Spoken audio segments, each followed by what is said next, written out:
오늘 1월 12일 수요 예배의 말씀 기도드리고 전하도록 하겠습니다.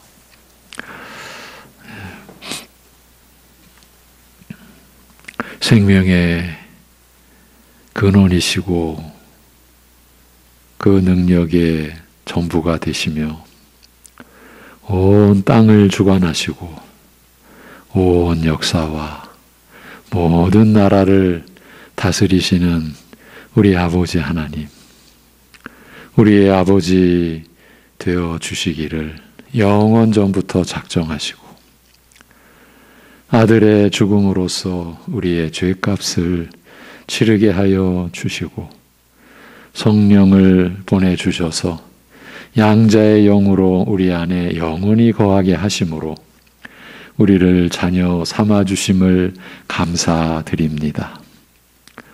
이 은혜를 너무나 간단하게, 너무나 쉽게 잊어버리고 사는 우리의 연약함과 무지함을 긍휼히 여기시고 용서하여 주시옵소서.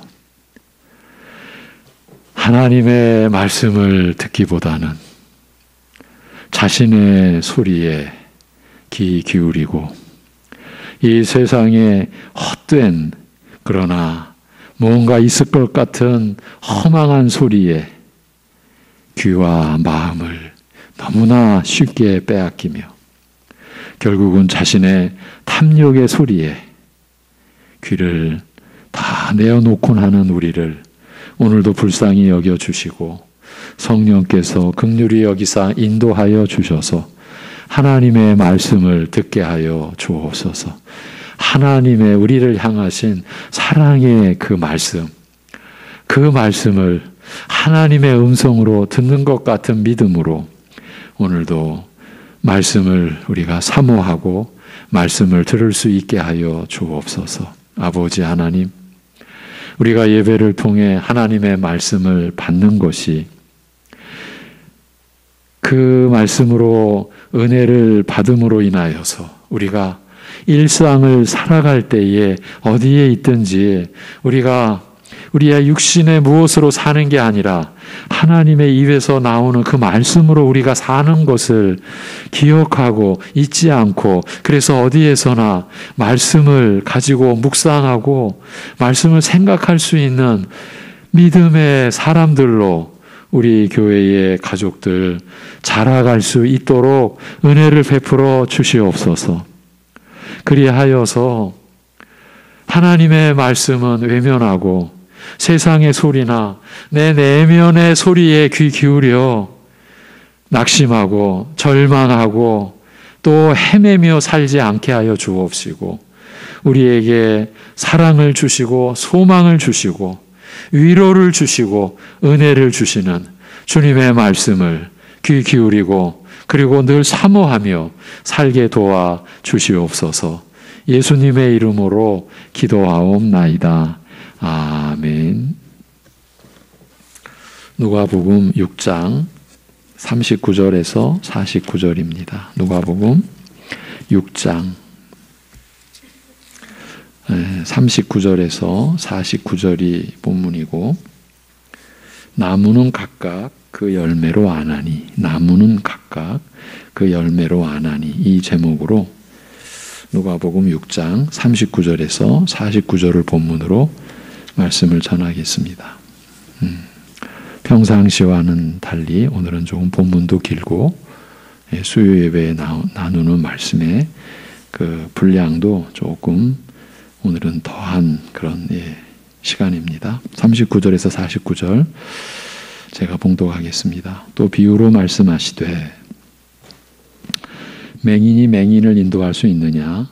둘이 다 구덩이에 빠지지 아니하겠느냐? 제자가 그 선생보다 높지 못하나 무릇 온전하게 된 자는 그 선생과 같으리라. 어찌하여 형제의 눈 속에 있는 티는 보고 내 눈 속에 있는 들보는 깨닫지 못하느냐? 너는 내 눈 속에 있는 들보를 보지 못하면서 어찌하여 형제에게 말하기를 형제여 나로 내 눈 속에 있는 티를 빼게 하라 할 수 있느냐? 외식하는 자여 먼저 내 눈 속에서 들보를 빼라. 그 후에야 내가 밝히 보고 형제의 눈 속에 있는 티를 빼리라. 못된 열매 맺는 좋은 나무가 없고 또 좋은 열매 맺는 못된 나무가 없느니라. 나무는 각각 그 열매로 아나니 가시나무에서 무화과를 또는 찔레에서 포도를 따지 못하느니라. 선한 사람은 마음에 쌓은 선에서 선을 내고 악한 자는 그 쌓은 악에서 악을 내나니 이는 마음에 가득한 것을 입으로 말함이니라. 너희는 나를 불러 주여 주여 하면서도 어찌하여 내가 말하는 것을 행하지 아니하느냐. 내게 나와 내 말을 듣고 행하는 자마다 누구와 같은 것을 너희에게 보이리라.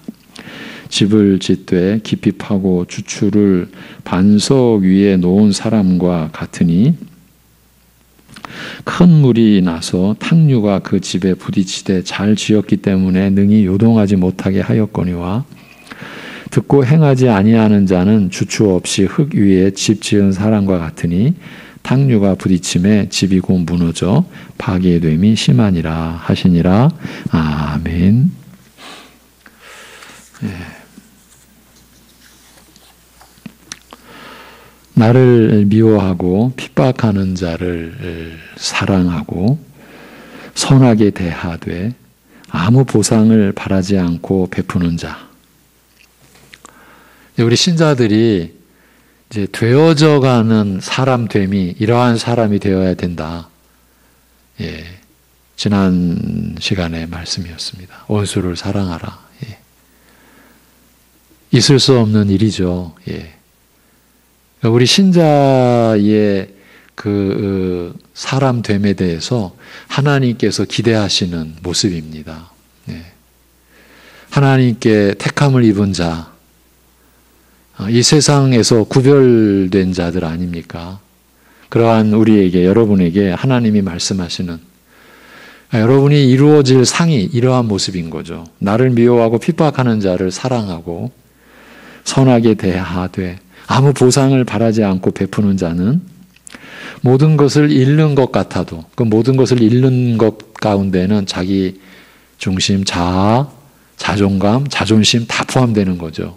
그 모든 것을 잃는 것 같아도 실상 그는 그가 잃는 것보다 더 큰 상급, 그가 잃는 것과 비교가 되지 않는 보상을 받는다고 말씀합니다. 여러분, 그 보상이 뭐라고 여겨지십니까? 지난번 말씀을 혹 기억하는 분은 그 보상의 놀라운 그 본질에 대하여 아마 느끼시는 바가 많을 겁니다. 세상이 말하는 그런 보상이 아닙니다. 그 보상이란 이렇게 함으로써, 그러니까 나를 미워하고 핍박하는 자를 선하게 대함으로써 아무 보상 바라지 않고 그렇게 함으로써 그가 하나님의 아들임을, 하나님의 자녀임을 나타내는 것이, 아들이 아버지를 닮듯이 선하신 하나님을 닮는 것 자체가 가장 귀한 최대의 보상이라는 말씀입니다. 그러니까 하나님의 인자하심이 나 같은 것을 통해서 나타나게 되는 그것이 말할 수 없는 보상이라고 했어요. 이것이 하나님 나라입니다. 예. 이 보상에 대한 것도 여러분 세상의 관점으로 우리가 기울어지면요 답이 없습니다. 예. 말씀이 계속 헷갈릴 수밖에 없습니다. 이게 무슨 보상이냐. 예. 그리하여 주님께서 우리에게 명하시기를 너희는 영적 아버지이신 하나님께서 긍휼하심과 같이 너희도 긍휼을 베풀라고 말씀하십니다. 이것이 하나님의 자녀된 신자로서 당연한 모습이라는 뜻입니다. 우리 교회가 가야 될 방향, 교회에 지체된 우리 교인들이 지금 가야 될 방향인 거예요. 예. 너희는 오직 하나님 아버지의 긍휼하심을 닮아 긍휼을 베풀 것이요 결코 남을 판단하고 정죄하여 스스로 사람을 재판하는 오만한 위치에 서지 말라고 말씀합니다. 재판관이 되지 말라. 예. 원수 갚는 것은 내게 있다라고 하신 하나님의 말씀을 잊어버려서는 안 된다. 예. 이렇게 말씀하셨죠. 스스로 남의 행동을 판단하고 정죄하여 처벌하는 재판관으로 자처하지 말라라는 말씀입니다. 사람을 궁극적으로 판단하시고 그 모든 행위에 대하여 책임 물으시는 재판관은 오직 하나님 한 분뿐이시기 때문이라고 말씀하고 계세요. 우리가 우리의 잘못으로 직접적인 피해를 입힌 사람에게 책임을 지는 것도 사실이지만 그러나 이러한 이웃에 대한 잘못에 대해서도 우리는 오직 하나님께 궁극적인 책임을 지는 것입니다. 그래서 다윗이 내가 주께만 범죄하였사오니 이런 고백을 하는 겁니다. 그 고백이 이 사람 파렴치 아니네. 그가 우리아에게 그 처에게 행한 이건 역사상 가장 추악한 그런 범죄를 이거 다 그냥 요즘식으로 말하면 퉁치고 가는 거네. 주님께만 범죄했다고? 여러분 그런 관점으로 보시면 안 됩니다. 그는 지금 자신의 죄로 인한 고통과 두려움에 대해 너무 고통을 받는 그 과정에서 그러한 모든 범죄가 궁극적으로는 주님께 고해야 되고 그 자신의 죄를 처벌하실 분은 하나님이심을 고백하는 그런 고백인 거예요. 그러니까 이웃에 대한 우리가 잘못에 대한 책임, 궁극적으로는 하나님께 책임을 지는 것인 거예요. 그래야 우리 모두가 마지막 날에 각기 자기가 행한 일을 하나님께 직고하게 된다고 말씀하는 것이에요. 우리가 이웃에게나 하나님을 향해서나 나 자신을 향해서 행한 모든 일을 하나님께 고하고 그의 처분을 기다리게 되는 것이에요. 재판관은 오직 하나님 한 분뿐이신 거예요. 우리는 오직 하나님의 긍휼하심을 본받아 긍휼을 베풀 뿐이요 결코 다른 사람을 재판할 위치에 있지 아니하다. 즉 우리 모두가 우리의 일을 오직 하나님께 직고하여야 할 자들이요 누구도 다른 사람을 정죄하고 처벌할 위치에 있지 아니하다라는 사실과 관련하여 이제 오늘 본문 39절 40절에서는 다음과 같이 말씀하고 있어요. 그러니까 지난 시간의 내용과 쭉 연결이 되는 거예요. 또 비유로 말씀하시되 맹인이 맹인을 인도할 수 있느냐? 둘이 다 구덩이에 빠지지 아니하겠느냐?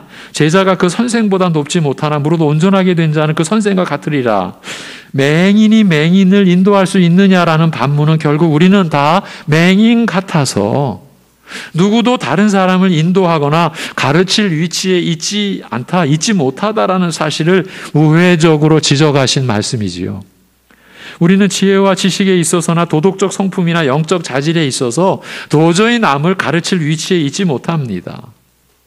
제자가 선생을 능가할 수 없는 것은 선생에게 배운 대로 습득하고 따라하기 때문입니다. 따라서 제자에게 기대할 수 있는 최대의 것은 선생만큼 되는 것이요 이 이상의 것은 바랄 수 없는 것입니다. 이러한 터에 악하고 부족한 우리가 스스로 남의 선생을 자처하고 가르치려고 한다면 우리의 악한 성품과 못된 행실밖에 배워주지 못할 것입니다. 우리의 무지와 편견과 거짓을 가르쳐 남을 망하게 할 뿐일 것입니다. 스스로 맹인인 자가 남을 인도할 수 없는 것은 당연한 이치입니다. 우리는 영적으로 무지한 맹인 같아서 우리 중 아무도 그 스스로 자기 스스로의 지혜로 남을 진리의 길로 생명의 길로 인도할 수 없습니다. 오늘 이 서두 부분에서부터 너무 우리에게 실제적이고 그러면서도 너무 중대한 진리를 우리가 오늘 또 붙들게 되는 겁니다. 여러분 우리는 맹인입니다. 나 스스로 누군가를 인도할 수 없습니다. 세상에는 스스로 선생과 스승으로 자처하고 남을 인도하려는 자들이 많으나 이들이 다 맹인이 맹인을 인도하는 자와 같아서 둘 다 구덩이에 빠져 망하게 할 뿐입니다. 이런 뜻에서 우리에게는 오직 한 스승, 한 분 선생만이 계시며 그는 바로 그리스도시라고 말씀하는 것입니다. 성령께서만 우리를 가르쳐 진리에 이르게 하시며 그 스승이신 그리스도께서 우리의 죄로 죽으시고 부활하시고 승천하셔서 하나님 보좌 우편에서 아버지와 함께 성령님을 보내셨죠. 그래서 그리스도의 일을 성령께서 담당하시는 거죠. 그리스도께서 우리를 가르치시는데 보내신 성령께서 우리를 가르쳐 진리에 이르게 하시며 그래서 하나님으로부터 배운 자만이 복음을 깨닫고 이해하는 데 이르는 것이에요. 우리 가운데 어느 누구도 그 자신의 지혜와 능력으로 남을 가르치며 인도할 수 없습니다. 이 점에서 우리는 돌이켜 봐야 됩니다. 너무 부끄러운 얘기지만 제가 이제 산책 중에 우리 이웃과 뭔 일을 얘기를 하게 돼서 전혀 모르는 분이에요. 그러면서 그분에게 제가 뭔가를 얘기하면서 제가 소스라치게 놀란 거예요. 가르치고 있구나. 얼마나 부끄러운지. 물론 그분은 제가 목사인지 모르죠. 같은 주민이지만 뭐 어디에 사는지도 모르는데 어쨌든 어떤 일로 인해서 얘기를 하게 됐어요. 근데 나도 모르게 내가 가르치고 있었어요. 그 순간 제가 제 자신에게 너무 부끄럽고 그분에게도 죄송스럽고 이제 그렇게 뭐 긴 얘기는 아니었지만 그리고 이제 각자 나는 이제 산책하러 그분은 이제 집으로 들어가는 거겠죠. 그런 순간이었는데 그런 내 자신을 보는 게 너무 부끄러운 거예요. 내가 뭔 짓 하는 거지? 물론 내가 그분에게 목사라는 걸 나타낸 건 아니었죠. 이거 아닌데 이러면 안 되는데. 그러면서 저는 이제 여러분을 생각한 거죠. 내가 우리 교회 안에서도 이런 모습인가? 이런 모습이겠구나. 여러분, 우리 가운데 어느 누구도 그 자신의 지혜와 능력으로 남을 가르치며 인도할 수 없습니다. 하나님께서 세우사 그의 말씀을 가르쳐 전하게 한 자들이, 그 말씀의 일꾼들이 결코 자신의 지혜로 가르치지 못하고 오직 성령께서 가르치시는 것을 성령께서 계시하신 하나님의 말씀만을 가르치되 성령님의 증거하시는 능력과 역사를 따라서만이 그 역사를 의지하고서만이 전하고 가르칠 수밖에 없는 이유가 여기에 있는 것입니다. 혹여나 내가 가르쳤다. 이제는 그 표현을 바꾸셔야 되고 생각과 마음이 이제 변화되어져야 합니다. 하나님의 은혜를 나타낸 것뿐입니다. 그것도 내 능력이 아닙니다. 내 지혜가 아닙니다. 이건 교회의 절대적인 근본된 내용입니다. 그러니까 여기서 무너졌기 때문에 뭐 내가 가르쳤다느니 내가 뭐 전도했다느니 내가 구원시켰다느니 이런 얘기들이 우리 주변에 계속 나오고 있는 거예요. 이제 오늘 마지막 말씀에 근본 토대가 이제 주제가 되면서 말씀이 끝나는데 우리가 이 근본이 지금 이렇게 연약한 거예요. 어쩌면 근본이 안 됐다고도 볼 수가 있어요. 그러니 교만의 그 틈새가 너무 많은 거예요. 조금 더 알면 그게 마치 자기의 지식인 것처럼. 하나님 나라입니다. 여기는 무슨 세상 교실이 아닙니다. 세상의 집을 우리가 짓고 있는 게 아닙니다. 하나님 나라입니다. 인간의 것으로는 그 무엇 하나, 지푸라기 하나 올려놓을 수 없는 건데 우리는 그런 환상을 짓는 거예요. 내가 뭐 하나님 나라의 벽돌을 올려놓는 듯이 그런 착각. 오직 성령께서 가르치시는 것을 성령께서 계시하신 하나님의 말씀만을 가르치되 성령님의 증거하시는 능력과 역사를 따라서만이 전하고 가르칠 수밖에 없는 이유가 여기에 있는 거예요. 자기 것으로는 아무것도 안 된다는 말이에요. 또한 사람이 전하는 말씀을 통하여 복음을 깨닫고 믿게 되었음에도 불구하고 그렇죠. 우리가 사람이 전하는 말씀을 통해서 복음을 깨닫고 믿게 되었음에도 불구하고 이것을 가리켜 하나님으로부터 배운 것이라고 하는 이유도 여기에 있는 거예요. 나에게 복음을 전해준 그 사람도 하나님이 쓰신 거죠.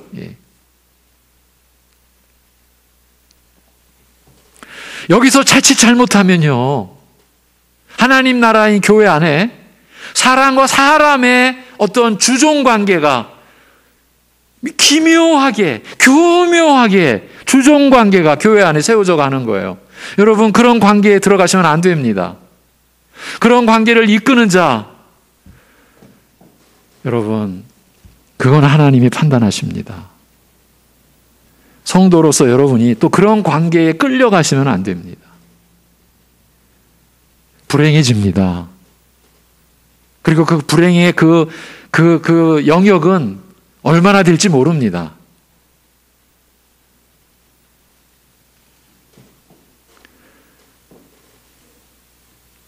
그리스도만이 스승이십니다.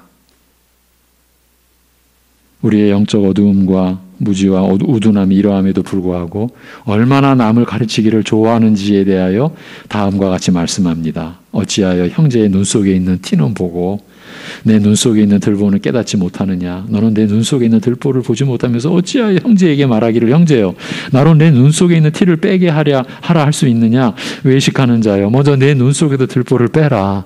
그 후에야 내가 밝히 보고 형제의 눈 속에 있는 티를 빼리라.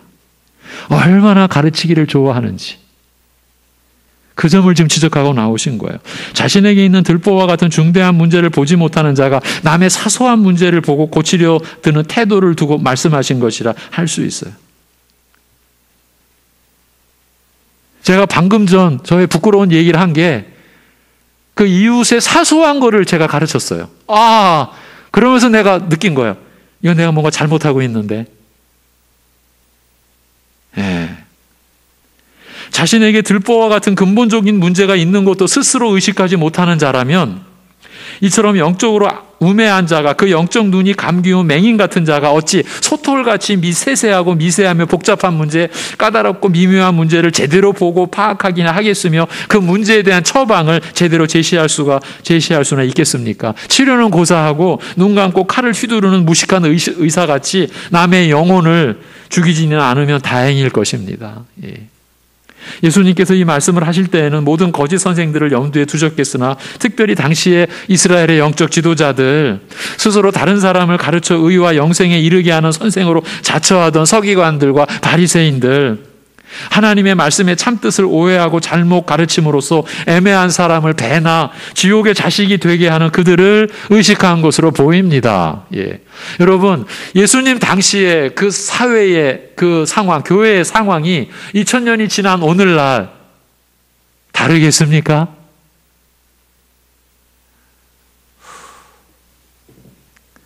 자기도 행하지 못하는 율법을 가르치되 이것을 행하여 의와 영생에 이르라고 무책임하게, 무지막지하게 만용으로 남의 영혼을 사지로 몰아넣는 이들과 그 외의 모든 거짓 선생들을 의식하신 듯, 너희 위선자들아, 외식하는 자들아, 너희 위선자들아, 먼저 내 눈 속에서 들보를 빼어라고 말씀하셨습니다. 먼저 너희의 근본적인 영적 문제를 해결하라.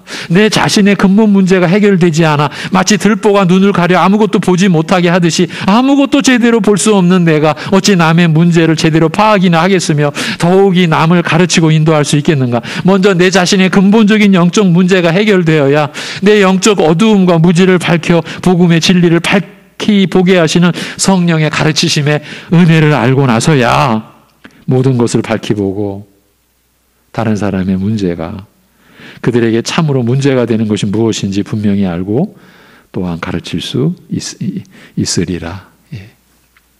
내가 경험한 그리스도의 은혜를, 그 그리스도의 은혜가 뭡니까?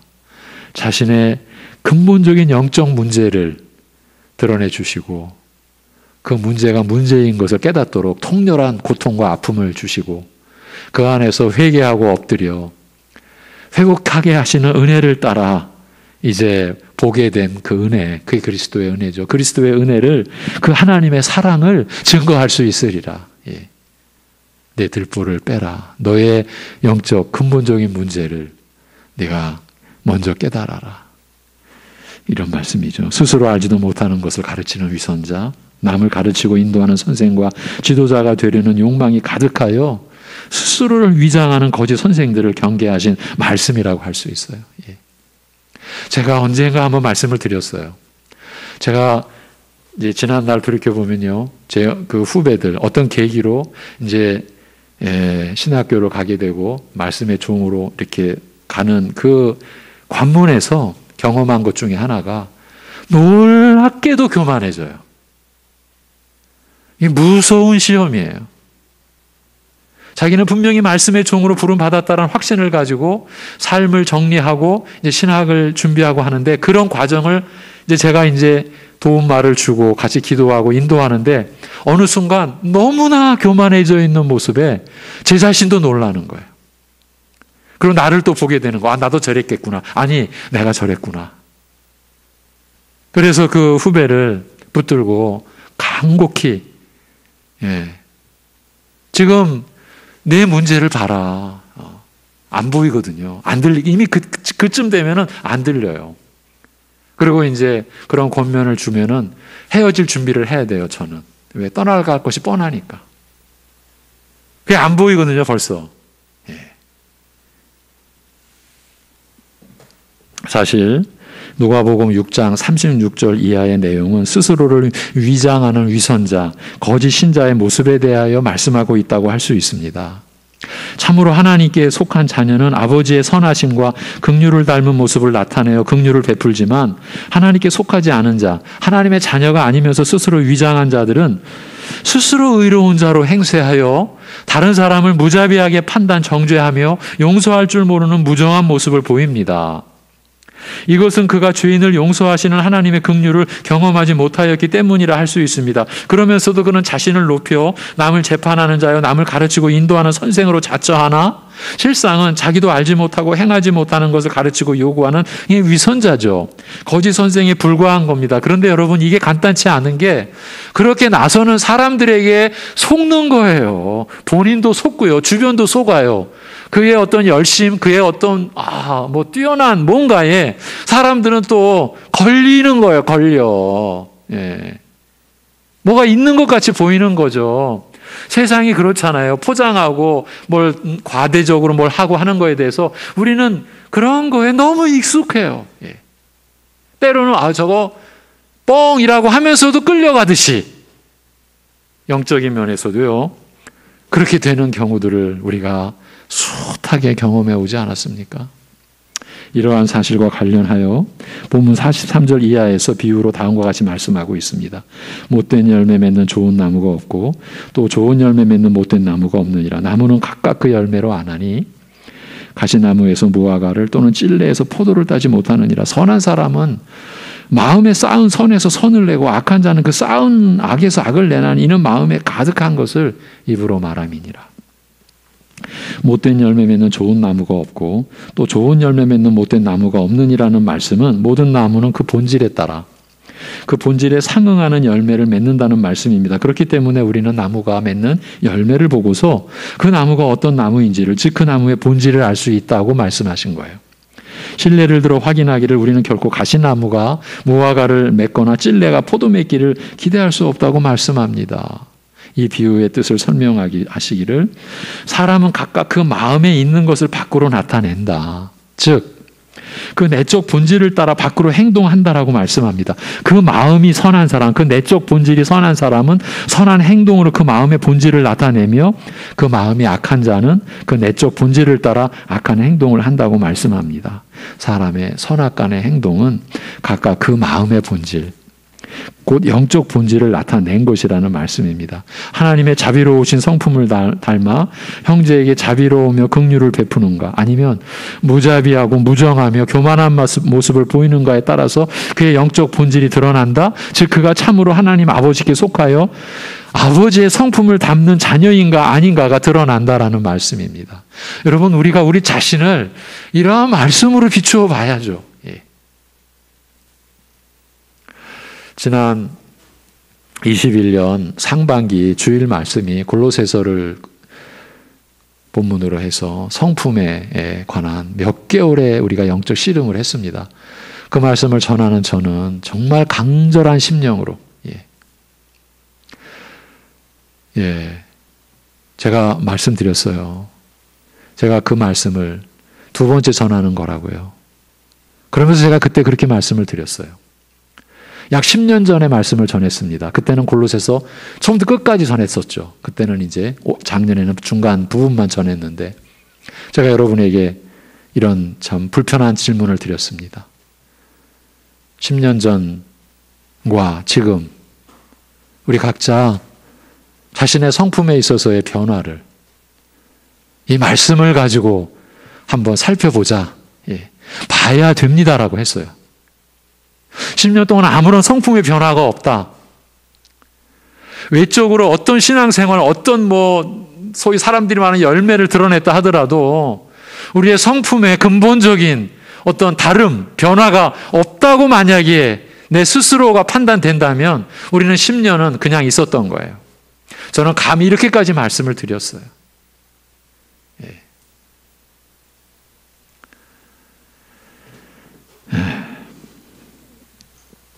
이 사실을, 그러니까 그가 참으로 하나님 아버지께 속하여 그의 성품을 담는 자녀인가 아닌가가 드러난다.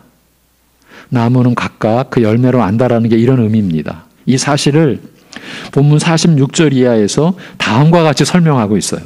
너희는 나를 불러 주여 주여 하면서도 어찌하여 내가 말하는 것을 행하지 아니하느냐. 설명한다면 너희가 나를 주라고 부름으로써 나에게 속하여 내 말에 순종하는 자인 것처럼 행세하면서도 어찌하여 내가 말하는 것을 행하지 않는가. 즉 어찌하여 내게 속한 자로서의 모습을 보이지 않는가. 내게 속한 자라면 내가 그의 주인이라면 그는 당연히 나의 말을 듣고 행하여야 할 터인데 어찌 말과 행동이 서로 다른가? 앞에 비유를 들어 말한다면 어찌하여 나에게 속한 자로서의 합당한 열매가 없는가라는 말씀인 거예요. 이에 대해 예수님께서는 비유를 들어 다음과 같이 설명하셨습니다. 내게로 와서 내 말을 듣고 행하는 자는 어떤 자와 같음을 내가 보이리니 보이시겠다라는 거예요. 그는 땅을 깊이 파고 기초를 반석 위에 놓고 집을 짓는 자와 같아서 홍수가 나서 창수가 그 집을 때려 부수려 하여도 집을 잘 지은 까닭에 흔들리지 않고 능히 이기나 내 말을 듣고서 행하지 않는 자는 집을 짓되 기초 없이 짓는 자와 같아서 창수가 집을 치게 되면 즉시 무너져 내리되 그 무너짐이 크도다. 예. 이 말씀에서는 두 부류의 사람이 등장했죠. 즉 예수님께 나와 그의 말씀을 듣고 행하는 자와 말씀을 듣고도 행하지 않는 자. 말씀을 듣고 열매를 맺는 자와 전혀 열매를 맺지 못하는 자를 비교하고 있습니다. 비유로 표현하시되 한 사람은 기초를 깊이 파고 든든한 반석 위에 주초를 놓고 집을 잘 지은 결과 집을 무너뜨리려는 온갖 위험도 잘 견디는 경우요. 다른 한 사람은 기초 없이 집을 마구 지었으므로 집을 위태하게 하는 일이 닥칠 때 여지없이 무너지는 경우라고 말씀하고 있습니다. 이 비유를 풀어서 설명한다면 한 사람은 말씀을 듣고 순종하되 온갖 어려움과 환난 속에서도 그 믿음이 흔들리지 않는 자요. 다른 한 사람은 말씀을 듣고도 전혀 열매가 없으며 어려움과 환난이 닥칠 때 여지없이 그 믿음이 무너지는 자로 이해할 수 있습니다. 이제 여기서 우리가 주의를 기울여야 됩니다. 이제 오늘 여러분과 나눌 이제 마무리 부분이에요. 주의를 기울여 주셔야 돼요. 언뜻 생각하면요, 이 두 사람의 차이는 말씀을 듣고서 행한 자와 행하지 못한 자의 차이, 이렇게 일단은 보여져요. 그런데 더 들어가셔야 돼요. 그 차이 같으나 자세히 살펴보면 이 두 사람의 차이는 더 근본적인 데 있음을 우리가 알 수가 있어요. 즉, 이 두 사람의 차이는 땅을 깊이 파고 기초를 반석 위에 두고 집을 세운 것과 전혀 기초가 없이 집을 세운 차이인 것이에요. 말하자면 온갖 어려움과 환난 가운데서도 말씀을 순종하여 그 믿음이 흔들림이 없는 것과 여지없이 무너지는 것은 단순히 외적으로 나타난 말씀을 듣고 행하거나 행하지 아니하는 차이라기보다 더 깊은 차원의 차이, 즉 기초가 있고 없음의 차이라는 말씀이에요. 우리 믿음의 근본적인 토대가 잘 되어 있느냐 그렇지 않느냐의 차이라는 말씀이에요. 제가 여러분과 함께 하나님 앞에서 우리가 함께 영생을 사는 자로서 특히 이 어느 누구도 바라지도 않고 예측도 못했던 이 코비드19, 이 코로나 이 상황 속에 처한 상황에서 제가 여러분과 나누는 말씀의 가장 어떻게 보면은 그 본질은 지금 이 부분이에요. 우리 믿음의 근본적인 토대에 대한 질문을 던지고 있는 거예요. 제 자신과 우리 각자에게, 그리고 우리 교회, 그리고 여러분 성도의 가정으로서 여러분 가정에 믿음의 근본적인 토대가 어떤가? 예. 오늘 수요예배 말씀에 그 주제가 이렇게 부상이 된 거예요. 예. 믿음의 근본적인 토대가 잘 되어 있느냐 그렇지 않느냐의 차이, 이것을 지금 예수님께서 부각시켜 주신 거예요. 왜 주여 주여라고 외치면서도 주께 속한 자로서의 합당한 열매가 없는가, 주의 말씀에 순종하여 맺는 열매가 없는가, 그것은 영적 토대에, 근본적인 영적 토대에 문제가 있기 때문이라는 것이에요. 방금 전 우리가 작년 수개월 동안 성품의 그 변화에 대한 말씀 가지고 우리가 씨름을 했어요. 그럼 왜 성품의 변화가 없느냐? 근본적인 영적 토대에 문제가 있는 것 아니겠습니까? 지금 다 연관이 되는 거예요. 근본적인 영적 토대에 문제가 있기 때문이다. 즉 그리스도라고 하는 믿음의 토대가 있고 없음의 차이라는 말씀이에요. 여러분, 바울 사도가 나는 그리스도와 그가 십자가에 못 박히신 것 외에는 아무것도 알지 아니하기로 작정했다. 아니, 지금 바울 사도는요, 자기만의 신앙생활을 하도록 부름받은 분이 아니잖아요. 사도예요. 그것도 이방인의 사도예요. 그 당시 전 세계를 다니면서 온갖 상상 못할 그런 어려움을 어떻게든 극복해내면서 지금 생명의 복음, 구원의 복음을 유대인 사마리아를 넘어서서 땅 끝까지 지금 전해야 하는 그 말씀의 종으로 부름받은, 근데 지금 자기만의 문제가 아니라고요. 지금 바울 사도가 붙잡는 거는 자기만이 살려고 하는 게 아니라 그에 의하여 복음을 들을 전 세계의 모든 하나님께서 영생 얻기로 작정된 자들, 그들에게 복음을 전하는 그 책무가 있는 그 사도인데, 나는 그리스도와 그가 십자가에 못 박히신 것 외에는 아무것도 알지 아니기로 작정했다. 그래서 내 지혜는 없다. 내 설득하는 뭔가 없다. 오직 성령의 나타남과 오직 능력으로만이다. 고린도전서 2장이죠. 예. 빌립보서에 가면 나는 나를 신뢰케 하던 모든 것, 나를 조금이라도 내세울 만하게 만들었던 거, 어쩌면 다른 사람들은 그거 하나만이라도 갖고 있으면 내 인생이 달라졌을 건데 그렇게 여기는 것들 바울은 많았잖아요.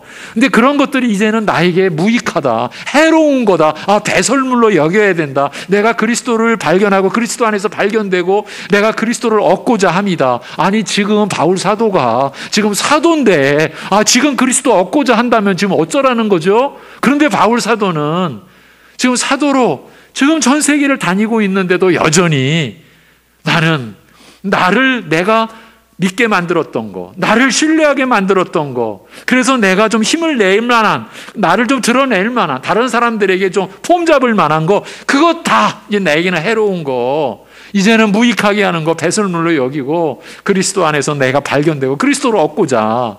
여러분, 이러한 말씀을 우리가 그동안 다 나눠왔던 말씀을 또 우리가 붙들고 묻들어야 돼요. 바울 사도가, 죄송합니다, 뭐 정신이 나갔습니까 지금? 뭐가 혼동하고 있는 겁니까? 결국 오늘 말씀, 그리스도라고 하는 믿음의 토대가 있고 없음의 차이. 우리의 신앙도 마찬가지입니다. 나도, 여러분도 마찬가지예요.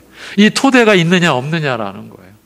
진정 그리스도의 그 십자가 은혜를 내가 받았느냐, 그 은혜가 내 모든 삶의 토대냐 아니냐인 거예요.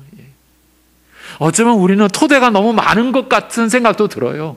이때는 이 토대 갖다 쓰고 저 때는 저 토대 갖다 쓰고, 어쩌면 너무나 지혜로운 것도 같아요. 그러나 그게 다 헛된 거라는 거예요. 그겁니다. 여러분, 결국은요, 말씀을 듣고 행하거나 행하지 않는 차이라기보다 더 깊은 차원의 차이, 기초가 없고 없음의 차이, 근본적인 영적 토대의 문제, 그것은 곧 그리스도라고 하는 믿음의 토대가 있고 없음의 차이라는 말씀이에요. 예수님이라는 우리 영적 토대가 잘 되어 있고 없음의 차이라는 말씀이에요. 우리에게 열매가 없는 것은 근본 영적 토대에 무엇인가 잘못되어 있기 때문인 거예요.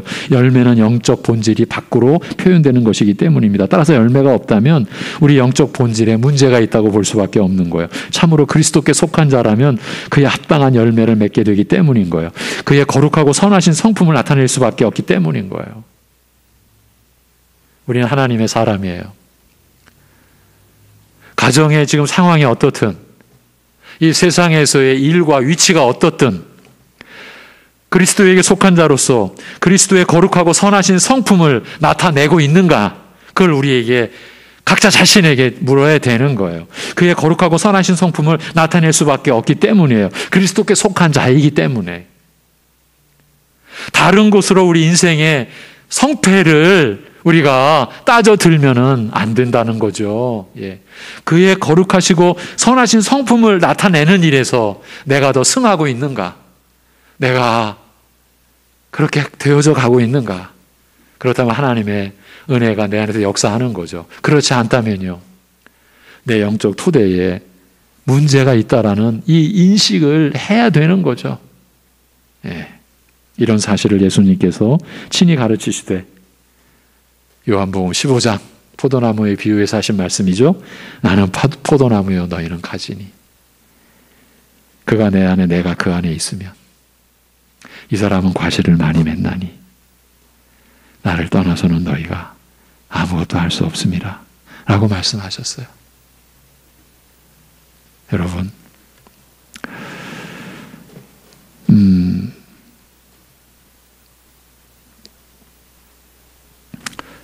여러분과 하나님의 말씀을 나누면서 제 자신부터 많이 무너지고 있습니다. 왜? 저 역시 이 믿음의 근본적인 토대에 있어서 얼마나 부실한가를 요즘 더 깊이 느끼고, 작년이 이제 마무리되고 새해가 오면서 사실은 제가 여러분에게 표현하는 것은 빙산의 일각, 제 중심은 한없이 무너지는 그런 기분이에요. 그런데 한편으로는 감사한 거죠. 하나님의 인자하심으로 불쌍히 여기셔서 하나님의 살아계신 은혜의 역사에 조금이나마 가깝게, 조금이나마 가까워지는 그 은혜를 깨닫게 해주셔서 마음이 한편으로는 고통스럽고 한편으로는 감사하죠. 그러면서 여러분을 섬겨온 그러한 말씀의 어떤 과정과 내용, 그리고 여러분과 함께 기도하고 여러분을 위해 기도한 그러한 내용들에 대해서도 계속 상기하고 그런 지금 과정에서 주일 말씀, 그리고 새벽 예배 말씀, 수요 예배 말씀, 그 말씀들이 사실은 주제와 본문 또 어떤 내용은 다른 것 같은데 제 심령은 다 묶여 있는 느낌이에요. 또 묶여 있고요. 결국은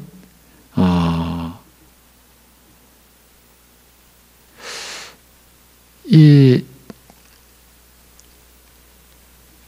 예수 그리스도라고 하시는 우리의 영적 토대, 이 토대를 우리가 잘 닦고 닦아가지 않으면 결국은 자기만의 것으로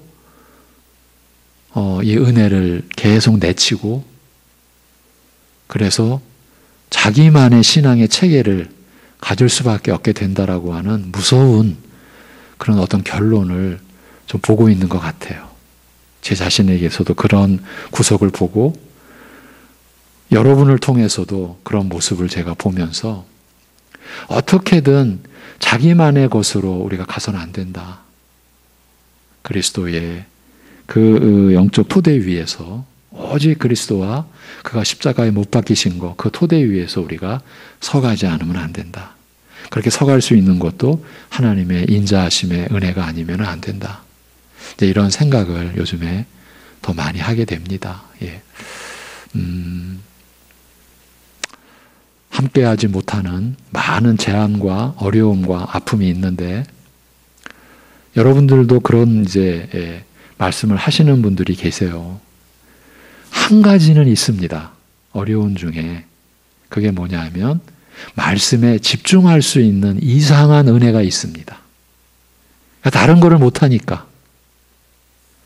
어쩌면 저는 이게 외부적으로는 할 수 없는 말입니다. 왜냐하면 너무나 많은 고통들을 겪고 있고 앞으로도 또 새로운 변이 코로나의 발생으로 인해서 예측이 불가능한 상황이기 때문에 외적으로 우리가 말하기 너무 어렵습니다. 그분들의 고통을 우리가 평가하는 그런 입장이 절대 될 수 없잖아요. 우리도 함께 고통을 겪고 있으니까. 그런데 이런 고난 속에서 하나님께서 우리에게 향하신 뜻 가운데 하나는 분명히 있다. 그 중에 하나가 우리가 하나님의 말씀에 집중해 간다. 여러분, 하나님의 말씀에 집중해 간다라고 하는 거는요, 자기를 부인하지 않으면 안 됩니다.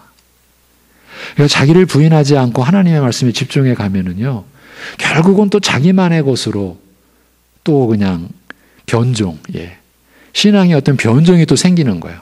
그러니까 자기를 또 강화시키게 되는 거예요. 그러니까 신앙의 근본이 자기 부인이라고 하는 것은 이건 절대적인 진리인 거예요. 그래서 자기 것을 취한다? 자기 내면의 소리를 자꾸 듣는다? 여러분, 자기 내면의 소리를 자꾸 들으면요, 금방 우리는 낙심의 기운에 빠져 들어가요. 하나님의 음성을 자꾸 들어야 돼. 하나님의 말씀을 들어야 돼. 또 하나님의 음성을 듣는다는 말을 또 잘못 생각하시면 안 됩니다. 하나님의 말씀을 통해서 우리는 하나님의 음성을 듣는 것 같은 그런 믿음을 갖자라는 말이지, 하나님의 음성을 듣는다, 저도 그런 거 없습니다. 오직 말씀을 통해서 하나님의 그 말씀을 듣는 거지. 그래야만이 내면의 소리에서 극복이 되는 거예요. 자기의 소리, 내면의 소리, 여러분, 선한 게 있을 수 있겠습니까? 그 내면의 소리란? 그거는요, 불화, 또 불평, 또 낭망, 또 절망, 또 두려움. 그런 것이 결국은 그렇게 가는 거거든요. 그걸 극복할 수 있는 것은요, 그리스도의 토대 위에서 하나님의 말씀으로 우리가 가는 길밖에 없어요. 그래서 예수님이 나의 주요, 나의 하나님, 나의 그 주인 되심에 대한 고백이 여러분의 일상에서 나오는 거죠. 또 나오고 있지 않습니까? 그게 계속 나와야 되고 나와야 되는 거죠. 기도하겠습니다. 하나님 아버지, 우리의 영적 토대를 오늘 짚어주셨습니다. 열매가 없는 것은 여러 가지 이유 속에서도 가장 근본적으로 그리스도이신 우리의 영적 토대요 근본 되신 그리스도의 있고 없음의 그 차이요, 그 문제라고 하는 것. 말씀을 행하느냐 못 행하느냐도 결국은 그리스도와 그리스도의 십자가에 못 박히신 그 은혜의 토대가 우리의 심령, 우리 교회의 근본, 우리 가정의 근본을 이루고 있는지를 오늘 짚어주셨습니다. 이러한 진리의 말씀 안에서 우리가 생명의 은혜를 취하며 살아갈 수 있게 하여 주시옵소서. 아버지 하나님, 가르친다고 자기의 것으로 가르친 우리들 되지 않게 하여 주옵소서. 맹인이 맹인을 인도하는 것과 같다고 우리가 어떤 자리에서 복음을 전하고 말씀을 전할 때 내가 하는 것이 아님을 하나님의 역사를 섬기는 것임을, 성령이 내 안에서 역사하시는 걸 따라서 우리가 섬기는 것임을, 그래서 전할수록 겸손하고 전할수록 내가 한 것이 아니고 어떤 열매가 나타났다고 해서 하나님의 하신 일을 내가 갈취하는 강도와 도적 같은 우리들 되지 않도록 오직 하나님의 영에 하시는 일이요, 성령께서 하시는 일이요, 그리스도께서 이루신 일임을 우리가 고백하고 나타내고 그렇게 살아가게 하여 주옵소서. 아버지 하나님, 우리가 하나님 나라에 속했으니 하나님 나라의 질서를 따라, 하나님 나라의 규범을 따라, 하나님의 말씀을 따라 우리가 모든 것을 이루어갈 수 있게 하여 주옵소서. 우리가 일반인들과 같이 가정과 세상에서의 일과 모든 일을 하는데 하나님 나라를 소유한 자, 하나님께 속한 자로서 우리가 받는 힘도 하나님의 힘 능력이요, 우리가 전하는 말도 하나님의 말씀임을 우리가 어디에서나 그걸 나타내기 위한 훈련이, 연습이 이루어지고 어제의 실패를 교훈 삼아 오늘은 좀 더 깨닫고 좀 더 성숙되게 하나님의 능력을 힘입어 하는 것처럼, 하나님의 말씀을 나타내는 것처럼 그렇게 우리가 수행해 갈 수 있는 성숙함이, 열매가 맺어져 갈 때 예수 그리스도의 그 영적 근본 토대 위에서 그러한 열매가 맺혀짐으로 우리에게 어떤 일이 나타난들 오직 하나님께만 영광이요, 하나님께만 기쁨을 드리고 그 모든 일을 하나님이 이루신 것임을 진실로 고백하고 우리의 모든 것은 그저 엎드려 감사하는 것으로 우리가 간직할 수 있는 그러한 교회, 그러한 가정, 그러한 성도들로 우리 세워주시고 인도하여 주시옵소서. 모든 걸 주님께 의탁하오며 주 예수 그리스도의 이름으로 기도하옵나이다. 아멘.